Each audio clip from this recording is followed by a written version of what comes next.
మీరు ఎంతగానో ఎదురు చూస్తున్నా మా వారి చేతి చికెన్ కర్రీ రెసిపీ అయితే వచ్చేసింది.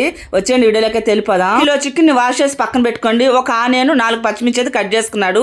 కడాయిలో సరిపడా ఆయిల్ పోసుకొని ఆనియన్ పచ్చిమిర్చి వేసి బాగా ఫ్రై చేశాడు. కొద్దిగా ఫ్రై అయిన తర్వాత అల్లం పేస్ట్, పసుపు, ఉప్పు, కారం మటుకు ఇప్పుడు అలా వేయడంట.